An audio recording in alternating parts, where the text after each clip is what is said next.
G'day and welcome to this Australian Open Live. We tell stories and our story is tennis, and the Australian Open 2023 is up and running, and wouldn't you believe it, we've already reached the end of the first week and we're into the last 16 already for the men's and the women's,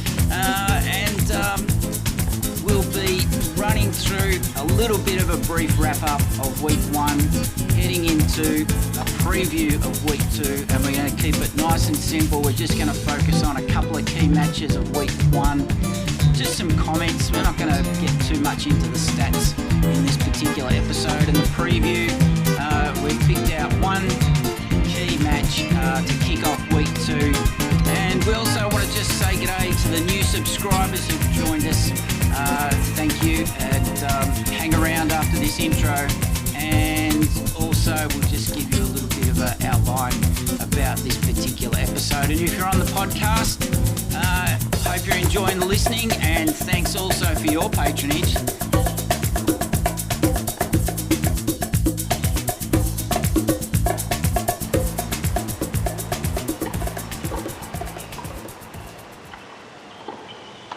G'day, welcome back to this Australian Open Life.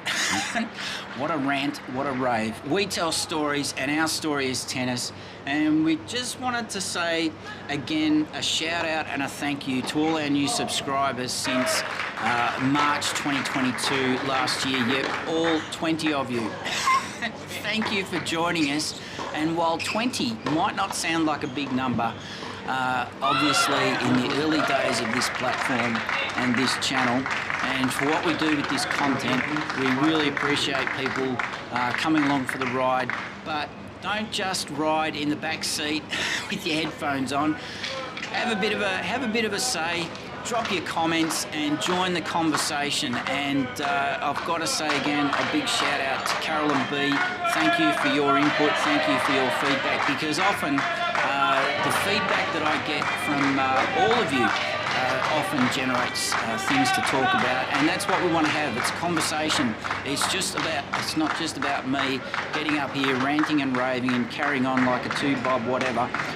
We want to have a conversation because the Australian Open generates a lot of things to talk about, and even beyond the tennis, there's lots to talk about. And I'm not talking about who went out to what nightclub. It's also about the enjoyment we get out of going to the tennis. Personally, I enjoy going to the first 2 days of the tennis. I think they're the best value tickets. If you get a ground pass, you can wander around everywhere, the backcourts especially, and get a look at those players, especially in the qualifiers, who are trying to break through, to re-establish their form at the top level, or maybe they're trying to break through from the junior ranks, or maybe they're just hanging on for dear life on their last legs of their career. Now, an upcoming episode, I just want to point out, we've got a bit of a commentary about the qualifiers this year, and we've got a couple of things to say about that. And finally, if you've made it through this far, this episode, you've watched, you've listened, you've put up with my ranting and raving, well, thank you. And for those new subscribers, just wanted to give you a feel for the coverage that, the quality that we like to reach in general. This particular episode, not quite up to our usual standards, but we wanted to leave you a bit of a feel for those of you who are overseas, who've never ever been to Australia, let alone the Australian Open.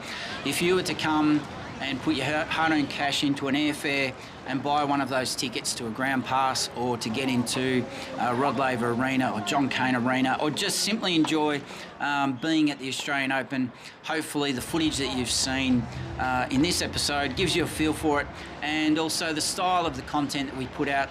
We've left up the old titles. Hopefully it's not too confusing. We did a preview last year of the Australian Open men's doubles finals. We got a bit excited about that because it was the first time for many decades that two sets of Australians on either side of the net faced each other for the title.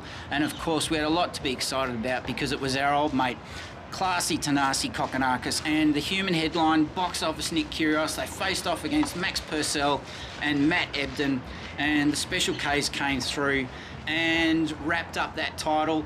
And speaking of wrapping up, guess where we're heading now? We're heading for the exit.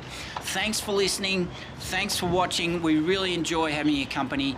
We enjoy your feedback even more. And we enjoy having a conversation about this great tournament that kicks off the Grand Slam year. So you've been listening to The Bloke Who Walks. It's not just here online. You can also listen to our podcast, chiefly hosted on the Acast platform, but you can find it on many podcast platforms and services. And stick with us. We'll be continuing to put out content at various stages as we can. And thanks again. We really appreciate your patronage. Thanks for listening. Thanks for watching. And we'll chat to you soon. But then I managed to play better and better and better until I was up 6-1 in the tiebreak in the fourth set. Then the whole body just shut down.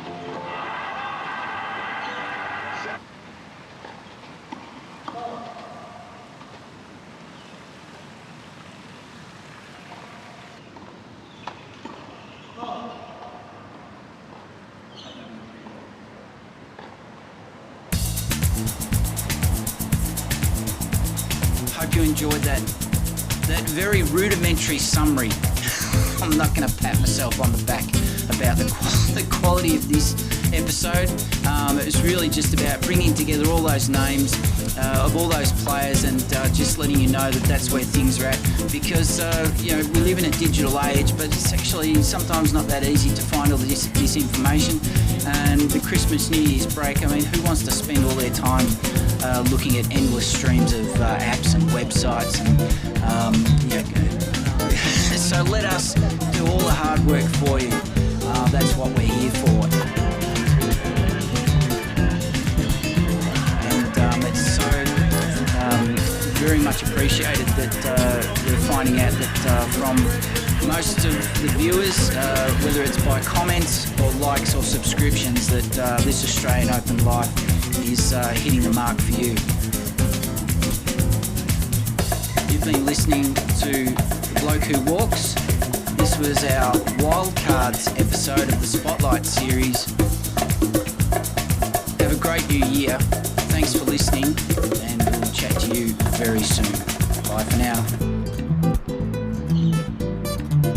Based in Melbourne, Australia, this Australian Open Life is produced by Wise Words Media and Company Films.